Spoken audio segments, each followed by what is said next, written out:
Such a pleasure to be with you again today. Thank you for joining me. Let's begin by getting into the mindful body, our posture of strength and ease.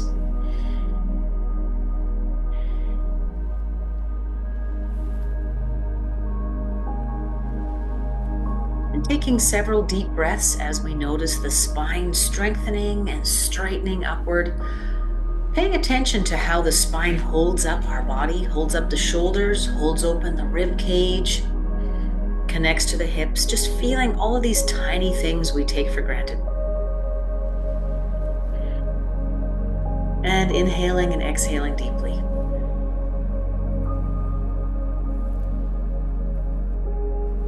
Calling to mind the image of a mountain whose base extends deep within the earth and is much wider and deeper than we can actually see, provides a much greater foundation than is visible to us on the surface. And so it is with ourselves. Our inner foundation is resilient, it is deep, it can withstand. And we want to nurture that strength in our meditation practice, reminding ourselves of this truth, believing this truth, inhaling our strength, inhaling the truth of our strength and ease and resilience, that we can have peace, clarity, and wisdom when we choose. And so let's choose all the time. Let's control that. And exhaling a sense of victimization and a lack of control. Just reminding ourselves we are not the victims of the world we see. And what does that mean in all of our thoughts and actions, all of our words, to take that to heart and mean it, that we are not the victims of the world we see, that we invent what we see around us. What does that mean in the moment, every moment? It is a big commitment. It is a big responsibility. So let's nurture it while we are in this safe, easy, controlled place, our meditation practice. Inhaling deeply, reminding ourselves of this true strength, ease, resilience,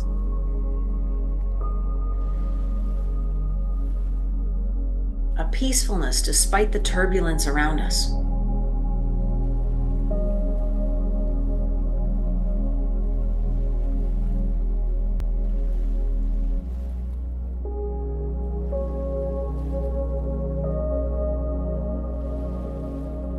All of this inner and outer work that we have just done, we called upon by sitting in the mindful body. This anchor can cascade into this wonderful reminder of our strength and release of what no longer serves. A sense of victimization, a sense of fear and shame and worry about the future. And at this time right now, that sense of worry about the future is getting much stronger. So we are responsible in our practice to manage that, because the thought soup right now is getting frenetic. Do we want to live that way? Do we want to lose sleep over current economic worries? Do we want to be unkind to our friends, family, neighbors, and strangers because we feel frustrated and victimized? Or can we call upon a sense of strength that goes deeper, that can withstand current circumstances? Can we call upon that to help us ride through these times? So let's do that.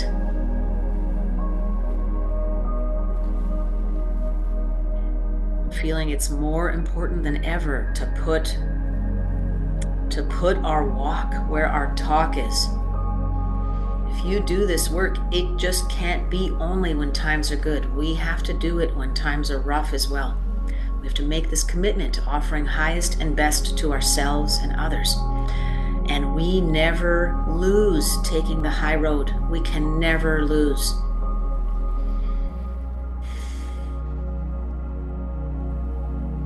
Just reminding ourselves of this true commitment to ourselves, to our strength, to our character, to our development, to our honor. What does that mean in the moment?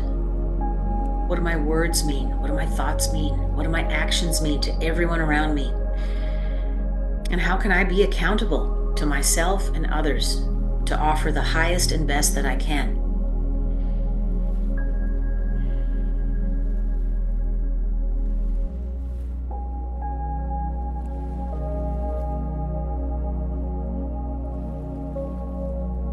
And just inhaling and exhaling.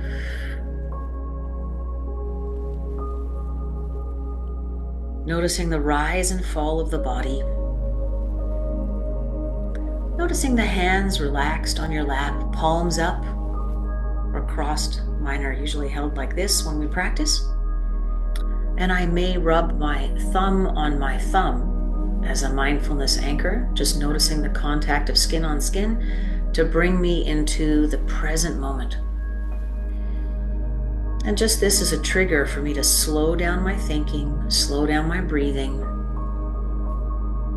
observing my body, observing where my emotions are rooted in the body, where my fearful thoughts create emotional residue, physical residue, perhaps tightening of the belly, tightening of the shoulders, scowling of the face. And just releasing and stretching up, relaxing into our power, into our ease, relaxing into gratitude for this present moment, relaxing into compassion for ourselves and others if we are struggling and having a hard time mastering our minds, mastering our fear, mastering our worry, mastering our sense of feeling victimized, feeling like a pawn in a big game. Inhaling and exhaling to release those senses of worry and shame. Inhaling and exhaling to release the impact they leave on the body, the tension in the abdomen, the tension in the shoulders. Stretching up, breathing deeper, and exhaling longer.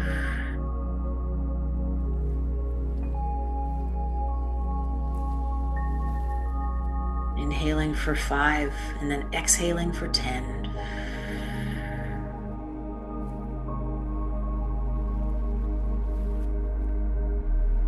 And again.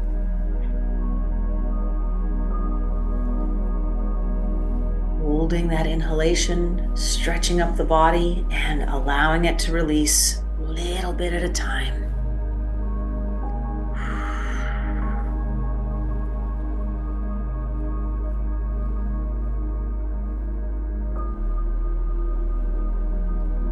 And as we continue to breathe, inhaling and exhaling, noticing a sense of ease and patience that arises as we persist with these tasks, building up our bucket, filling up our bucket, building up our resilience and strength.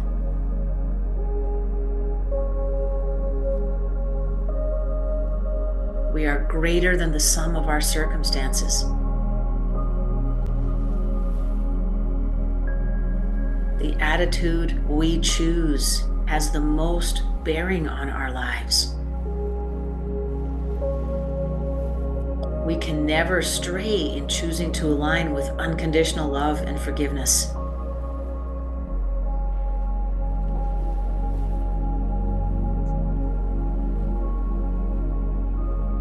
And this does not mean that we can't have political opinions, that we can't take actions, community activism, to manifest the things that are important to us in the world. But the heartfulness of from whence these actions spring, we want to be aligned with loving kindness as much as we possibly can.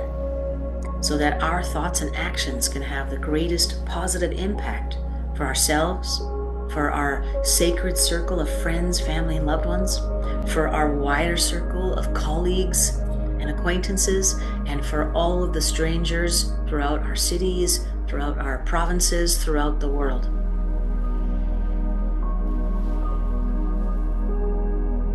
In breathing in and out, we recognize that we are one with all life, with all peoples, even with whom those we disagree, we are one with those.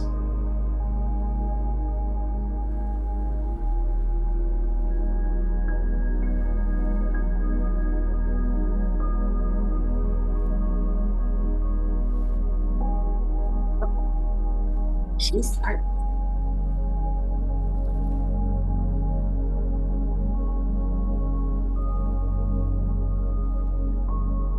Just inhaling and exhaling.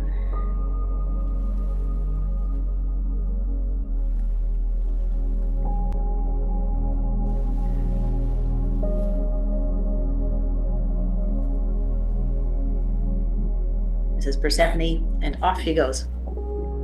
There.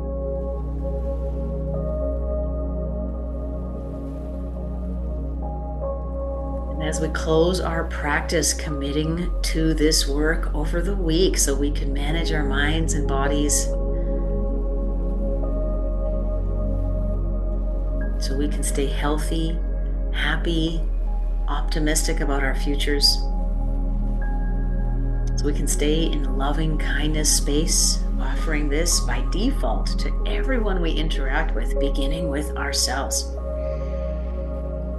Let's just close our practice with a visualization of receiving this loving kindness, holding ourselves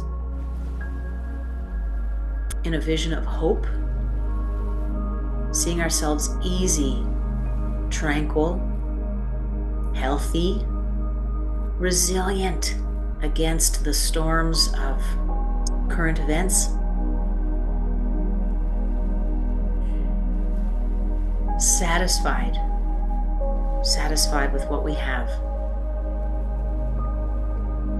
able to be compassionate to others first by default rather than suspicious, able to see my fellows as my brothers and sisters first, regardless of differences in opinion we have.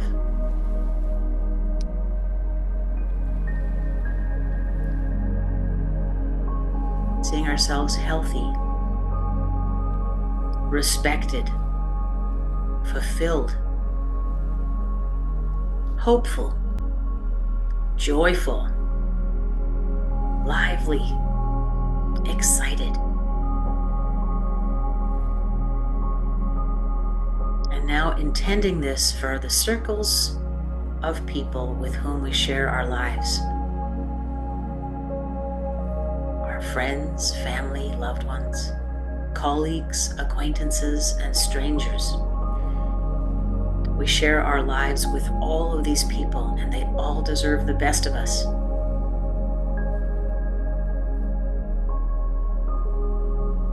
Let's call to mind any of these groups of people and repeat after me. I wish you health, ease, peacefulness, clarity, wisdom, joy, love. May it be easy for you to forgive and receive forgiveness. May it be easy for you to love and receive love. May you be respected, fulfilled, creative, find company and companionship, feel welcomed and safe.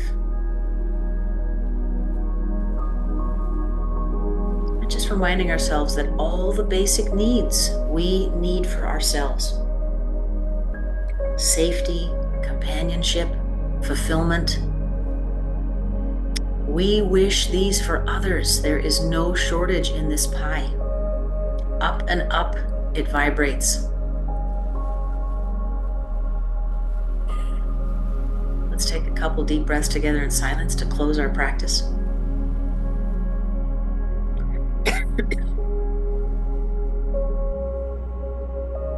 And thank you for joining me today. Looking forward to seeing you next week. Bye-bye.